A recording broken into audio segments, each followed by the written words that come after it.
On today's episode, we talked about what not to say to grievers. We absolutely did, Benny. And we explored what to say to grievers as well. So listen in. Let's talk about death, baby. Let's talk about grief and mourning. Is it argumental or existential? What's it mean to me? Let's talk about death. Hi, I'm Benny Capal, and I'm a funeral professional. And I'm Nicholas Capal, a psychologist. Hey, Nick, let's talk about death. Let's do it. Benny Boy Slim. Benny Boy, here he is again. He's always up to tricks, that Benny Boy. Here's the topic for tonight. I rubbed my beard against the mic. I hope you all heard that. I heard it. So we're going to talk about what not to say to grieving people today. Oh, good one, Nick. Good one. We were just talking about this, and it is such a human, like a natural thing what to say, right? Because there's almost like, Let me pause you for a second. Do you know that every episode you make the comment that we just talked about this? It's like, do we not just talk about things, though? I mean, but have we not just talked about But this? do you think viewers are sitting back in Like they're a bunch of in their liars? chairs like, yeah, this guy, he always says that they were talking about it. Like, what are they, just weirdos that talk about these topics we every talk day? about death? That's But we what do. Actually, we do. And we were recently talking about this. So for all the viewers, this is a legit thing. Thank you for that 2 minutes of lost time, Nick. Well, I'm glad that we got that accomplished. All right, so what not to say to grievers, right? We're talking about when you go to a funeral home and you go up to the family or the spouse, etc., and you kind of almost, without even knowing you're doing it, like subconsciously, you say like the textbook, 5 things, Doc Nick, like what? What are the norms? They're in a better place. Okay, that's one. Another one. Well, at least they're not hurting anymore. Okay, another one. I mean, you can even go to extreme. When are you going to get over this? Oh, that's a good one. It's been a month. How are you doing? How are you? How's doing? your day going? Yeah. How are you doing right now at this funeral right now that you just lost your husband for 35 plus years? You're doing pretty good, huh? Hope you have a good day, right? That's Nick, I've heard it all. In fact, I'm going to put this out right here. I have made these mistakes. I have parked the cars of, loved ones or spouses, and I've said, how's your day going? Wow, did that just open it up? Well, I had one. I got to be honest. I always like when the people actually say the truth. They actually just were like, okay, nope, you opened it up. I'm going to tell you, and they'll say like, honestly, I had a pretty shitty week. Well, my hemorrhoids are acting up. My husband died, and now I got to figure out all this stuff. Or I do always like the comical ones too. The ones where they actually, you could tell like there was a lot of love, but it's almost like they know that their partner would want them to joke about it. So they're like, oh yeah, now I gotta deal with finding all these paperwork that he said he was going to show me years ago and never got to it. But today we're going to talk about things not to say to grievers, or at least take some time before you go up to somebody who's dealing with grief and think about it, right? Because that's the idea. Okay, so one thing that can be really easy for all the viewers out there. Viewers Listeners. on podcasters. Well, you can view us through your ears. So here It sounds psychedelic. Yum. No, I was gonna say, like, you brought up the taste colors. You brought up the quote that I think is a knee jerk reaction for all of us is, how are you doing today? Right? That's what we always say. Yeah. Hope you have a good day. How are you doing? Right? Change it to what I just said. How are you doing today? It makes it very more personal. You're recognizing that they're hurting. You're asking them, how are they actually doing in this moment in time? It's more personal. They're going to take it more personal, because when you ask them, how are you doing? It's almost like you want to slap them in the face and go, well, how do you think I'm doing? My husband just died, like, obviously not great. Is that what you want to hear? Or do you want me just be like, good? And I'll throw a Doc Nick here. The reality is you're going to have 100 people. It's funny, Ben. We were just talking about this. The reality of this situation is you're going to have 100 to 200 people saying that exactly over and over to you. So don't be one of those 200 people that come in and say the same taglines. Because we want to be empathetic. We do not want to be apathetic. And if And if you're not really thinking about it and you're just kind of, well, I got to be here, I got to do this, go through the motions. These people are going through some pretty rough times. And I'm not saying you're doing it maliciously. I'm just saying really think about it. And you know what? Doc, Nick, and I were just talking about this the other day. Sometimes saying nothing is the right way. So you said empathetic versus apathetic. Correct. And I'm going to say, I think it's important that we be empathetic and not sympathetic. Ooh, okay. Yeah. So sympathy, for all the viewers out there is a difference between sympathy and empathy. And empathy. Sympathy is feeling bad for someone. Empathy is actually feeling what they're feeling. Yeah. Walking in their shoes. Right. So when you say things like, sympathy, and don't get me wrong, like, I think more importantly, it's more important for you to be there physically for this person. And Benny nailed it. Sometimes just holding their hand or holding space for them. That whole idea of holding space, right? Yeah, absolutely. You hear that all the time, right? That it seems super easy. It is not. It's very hard, and it's challenging, especially when you're looking in the eyes of a griever, right? And It's very challenging when you're sitting with Benny, who wants to talk all the time, and he wants to tell you how he feels and who he is and why he's so good at what he does. And it's annoying, and people don't want to hear that, right? When they're grieving, they want to just, hey, I'm here. Speak it. Speak your truth. Yeah, and I do hear that. How long was it hard to hold that pause? It was really hard to hold that pause. I was struggling. I was sweating a little bit. But no, actually looking them in the eyes, that's a big thing. A lot of the times when you see people cry, you want to look away. It's wrong to do when it comes to grievers, because if you look away, what you're telling them is it's embarrassing for them to be crying. If you look at them and give credit to what it is, which is they are struggling because they love somebody and they're hurting now because they love so much. Looking at them, right eye to right eye, taking the time to actually sit with them. You know what? Even opening it up to them.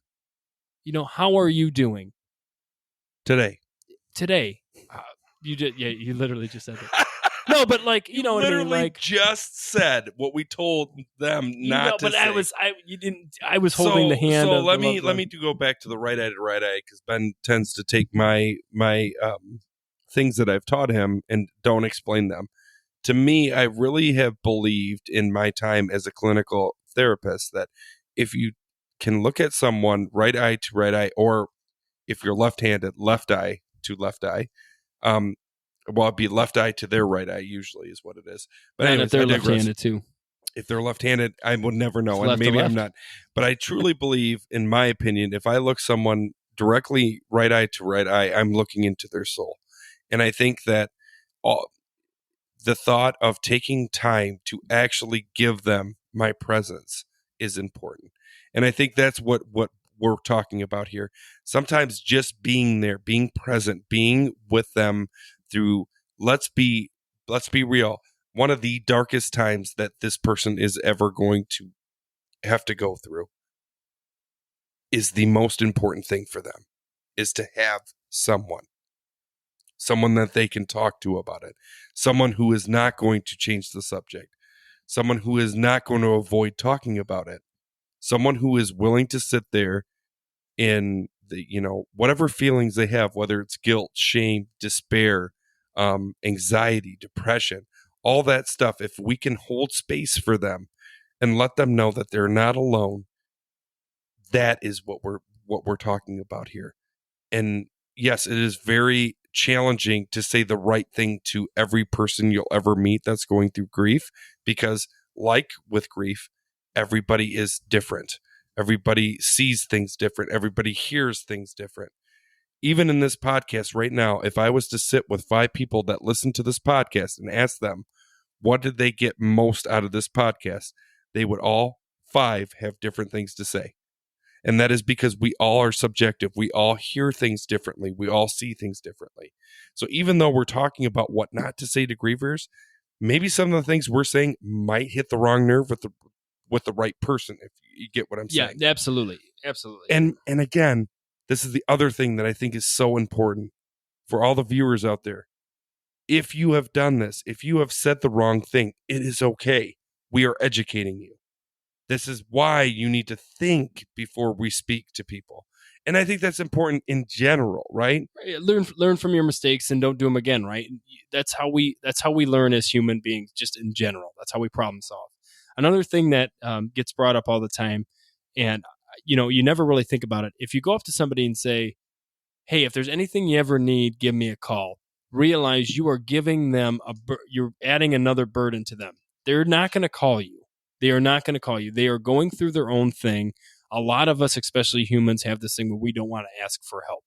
So when you say to somebody, "Oh, just call me when you need something," it's kind of a cop out, because that person is probably not going to call you when they need you. And not to mention, when someone is truly grieving, they are not 100% present. So in that time of need, if they actually do need someone, they're thinking back to like, so who at the funeral told me that if I needed something to call them? Right. Like, was it Jim or was it Johnny? Do I call Jim? Is that going to be, if it wasn't Jim, is Johnny going to take this like, no, I don't want to talk about this? Again, you're giving them more to worry about instead of asking or telling them, hey, give me a call if you need anything. Call them in 6 months. Yes. Check in. absolutely. Drop off a note in their mailbox. I know we're still dealing with COVID times, but make it really known to this person that they aren't alone. Yeah, ask them if you can help them take the garbage and wheel it out to the road, or clean up their leaves for them. Things that even that the person that they lost would take care of, or help them with. And Dr. Nick nailed it. Do it 6 months, a year after. Do it the next anniversary, because that's when they're not getting the cards anymore. That's when they're not getting the cakes anymore, and that's when they're not getting the food brought over, and the letters, and the random calls from people. After about 6 months, people go back to their lives.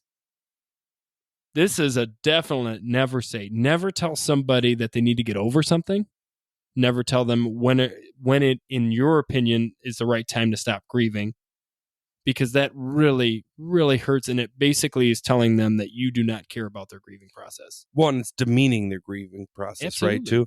And the other thing I say to people is it's not when someone is going to get over it, because I always tell people when they ask me, what is the timeline for grief? And I always say, how long is that person going to be dead for? Because that's the time frame for grief. If you are living without a loved one, you are going to be grieving the rest of your life. The question becomes, how do you cope with that grief? How do you move with that grief? So it's not getting over, it's moving with. So if you can challenge yourself to think of it that way, it probably would really help the way that you speak to people that are grieving. Because yes, in all honesty, we live in a society that does not deal well with grief, period, right? Our jobs don't allow us to grieve. The community doesn't allow us to grieve. The reality is this: you are putting someone who is dealing with a death, which sucks to begin with, into a stigmatized culture around death, with the idea that we think that everything should be moving quickly. We are not a patient society. We've moved into this idea, if I order something, it's going to be here tomorrow. So why can't you get help and then be done with it, move on, right? The reality is again, it's not something you get over, it's something you move with. So instead of being impatient with someone, maybe you need to go out and talk to them and ask them how they're doing and help them.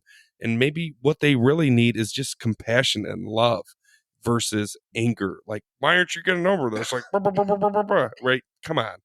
And maybe your thoughts on that actually are issues that you're having with your own grieving process.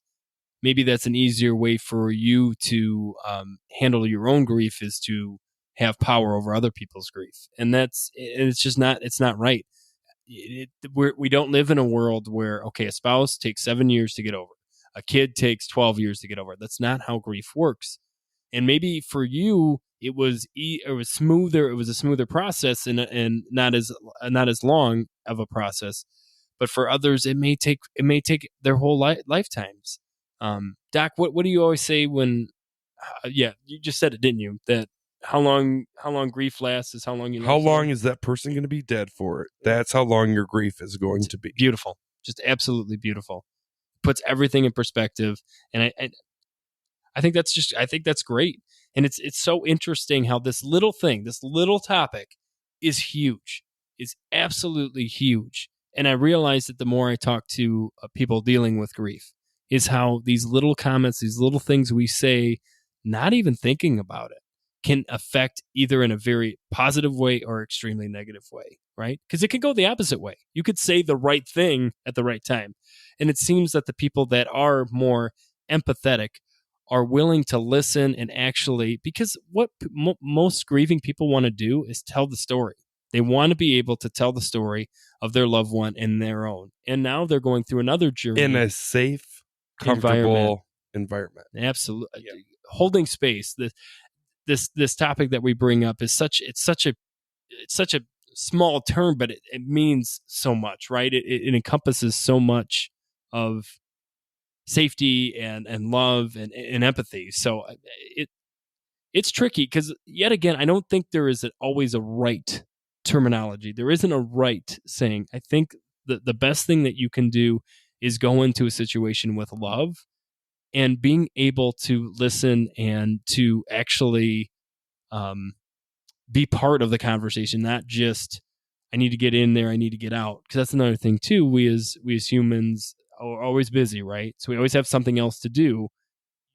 You being there and you being willing to listen and to be part of that experience is huge. It's absolutely huge. So this is why this topic is so important to Dr. Nick and I, because it's the little things that we can do to help people get through their grieving experience, their grieving journey. Well, it's just one more thing that we need to educate people on and talk about is that there is things that that I think is knee-jerk reactions, just like when we walk into a store and the guy in the back's like, "Hey, can I help you with something?" And you immediately say, like we all say, "Nope, just shopping or just looking or whatever, or just browsing," right? The reality is that we actually could probably benefit from saying, "Hey, do you know where the socks are?" Like, I really just need a new pair of socks, but we don't because we're embarrassed to ask for help. Right. But I think the knee-jerk reaction is something that we were trained on, and it helps with anxiety. So when we say things like, "Oh, how are you doing?" I don't necessarily think we're thinking about what we're saying. We're just saying what we normally say to people, right? So again, when you're going to a funeral or you're going to something like that, be present to what you're saying. Just like when you're in front of a judge, you don't say, "Hey, bro, how's it going?" Right? You say, "Your Honor," right? Again, it's that idea of learning time and place, right? There's a time and place for everything. And at a funeral is not the time to say things such as what we already discussed. Absolutely. Let's go into another topic, because some people are not religious. So another big thing that we've heard that can be taken very, very wrong, especially in someone that is not religious, is they're in a better place, or they're in heaven. They're an angel now. They're an angel now. These are all big triggers for these people that are going through their grieving process. Maybe this person that passed away or died was an atheist. So to say something like that actually goes against what this person believed. I am not saying to people out there who believe in heaven and who believe in angels and all that stuff, that is a beautiful thing. That is your thing. But that is not everybody's thing, and you need to be conscious of that. Absolutely. And another thing people have been bringing up that I thought was really interesting is this new death birthday. Oh, today is your dad's death birthday. For some people, that's beautiful. They like that idea of a death birthday. For other people, no, dad is dead. There's no more birthdays after this. Like you're reopening a wound in some people. It's very interesting because you got to always think, just like in every other subject, right? There's people that think extremely one way and there's people that think extremely other. There are shades of gray, but that's the thing. So if you say the same thing to two people, one person might extremely love that, what you just said. The other person might be like, "Wow, that really offended me." And that's, I think, the idea, right? To think about it.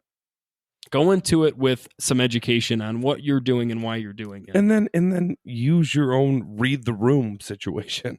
You know what I mean? Coming in and making a joke when everybody's somber and crying might work, but probably 10 to 1, everybody's going to look at you like, "Are you kidding me right now? Like, where did you come from?" Right? Again, read the room. Just And if you don't know, if you are sitting there going, I want to say something, but I don't know what to say, don't say anything. Yeah. What did Thumper's mom say in Bambi?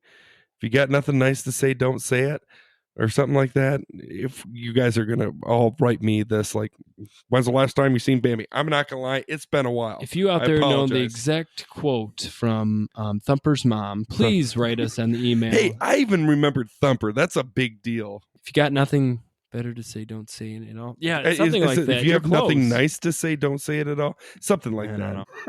I mean, Bambi's parents did die in the beginning of the film. But again, like that's the thing. It's okay not to know what to say. In fact, if you're feeling that, it's probably better just to be there and be present, and that's great. So to wrap this up in a nice bow, Dr. Nick, Or in a nice box, in a nice coffin or a casket, whatever you want to look at it. sarcophagus. What would be your suggestion to somebody who's like, hey, I'm going to this funeral. I don't know what to say. What should I do, Doc Nick? What should I do, Doc Nick? Number 1, good for you for going. Number 2, just be there. Stand by them. Don't hug them. This is another thing. We're going to say not what not to say, what not to do. Here's the thing. There is some people that love a hug and there are some people that hate a hug. Depending on who you're going to see, hopefully you know them to know that. But again, read the room. Mm-hmm. You know what I mean? If you start interacting with them and you get closer to them and they start moving back, probably not the time to give them a hug and a smooch, right? You just don't do that. And a smooch. Well, some people smooch. Wow, some Doc people are Nick. smoochers. But anyways, but again, like I'm saying, just be present. The more present you are, the more you're going to read the room. The more you read the room, the more you're going to know what to and what not to say, if that makes sense. I think you said it perfectly, Doc Nick. You really caught my attention. So thank you for that. You're very welcome. That will be $150 now. So I don't know if I'm going to pay any of that, because what I'm going to pay you is some nice questions and answers. Q&A, everyone loves that Q&A. All right, let's get some Q&As. Okay, Dr. Nick, grief and death anxiety. I wonder, how does death anxiety affect the way we grieve the loss of a loved one? Okay, yeah, absolutely.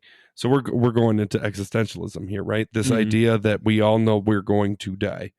I truly believe that with every death that we have to witness and we have to approach gets us one step closer to our own death and our own realization that one day I'm going to be in that box and everybody's going to be staring at me. Right. Especially, Dr. Nick, if it's somebody of the same age or even younger, right? Because you're bringing even more so the Superman complex in. Sure, absolutely. No. I mean, you're right. You're right. Right. Yeah, but you just acted like you just humored me. Like, okay, I'm just because I had a train of thought, and you just went in and kind of swirled. I was bringing up something that I thought was important, and you literally humored me. You did the Big Brother thing. It's like, okay, yeah, that's totally right. I mean, I think here's your lollipop. Now get out of here. It depends on the age. Yeah, absolutely. Like a kid seeing another kid in a casket, that's terrifying. Wait, well, death anxiety, right? So if you see somebody who dies that's younger than you, it really puts in perspective that I can die, especially if you're a teenager, right? If you're in that first stages of really understanding what mortality is, right?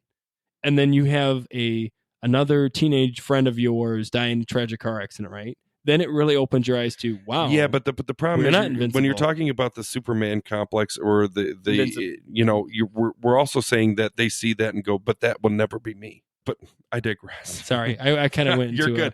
I do think for some people it would, right? It would. The realization that we're not, it could happen to me. Absolutely. But I think more importantly, subconsciously, depending on where you're at with your, because I truly believe if we're not talking about death, we're not living. So the idea is it depends on, where are you at with your own mortality, right? Some people, I think, to the day they die are defending the fact that they're not going to die. It's just not going to happen. I don't care. Like, it happens to everybody around me, but it's still not going to happen to me. So my thing is that the more you're aware of your own mortality, I think absolutely every time you step foot in a funeral, you are one day closer to dying. And I also think this is the fortunate part, depending on how you look at this. For every time you get older, you go to more and more funerals, right? Because as you get older, your friend group starts getting lower and lower and lower and lower and lower. And then you end up being basically living at the funeral home because you're coming every week for someone else that you know. I think at that point, it is a real hit in the face with this idea that my time's coming. Can we even go a step further that you go through the process? Let's say you're one of those lucky people that make it to 102, 103, right?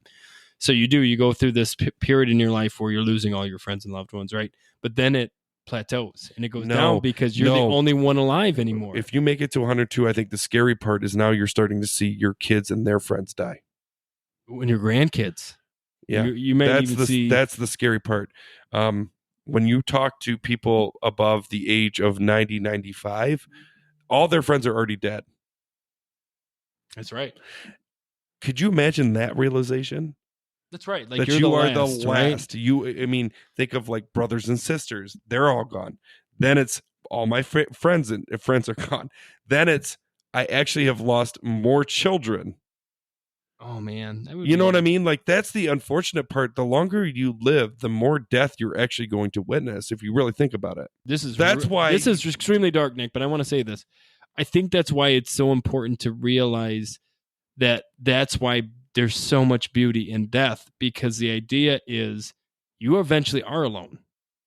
Well, and I also think if you really talk to a lot of 95-year-olds or 90 or 95-year-olds, most of them will say, I'm ready. Oh, absolutely. Because there's only, and I truly believe this, I think there's only so much space in our hearts to deal with grief. Oh, absolutely. And I think once we fill that up, we're like, yeah, I'm good.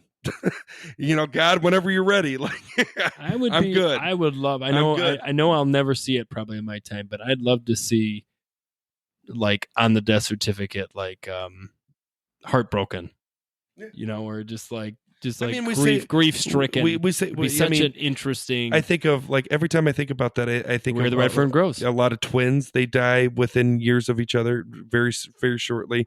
I also think of like Johnny Cash and his wife, Carter, June Carter. They were very close in how they died. I think that, and that's I think the most heartbreaking point of life in itself is that the more we choose to love someone, the more we choose to be hurt when they're gone. The reality is, if you live to the age of 90, 95, most of the people that you have loved are gone. Right. Yeah. And I'll even and that is terrifying. If you live to 95, you could have gone through 3 or 4 spouses, not divorce, actually the death of 4 spouses. Absolutely. And that is just. Or the 95-year-old that never got married after her husband died, and her husband died 30 years ago, right? When they're 70s or 60s, yeah. They have legitimately been alone for 30 plus years after their husband died. And think about living with that, right? Because they chose that this was the only person I will ever marry. This is the only person I will ever love. So I am going to literally live out the end of my life until God accepts me, or whatever religious belief you have, and that's it.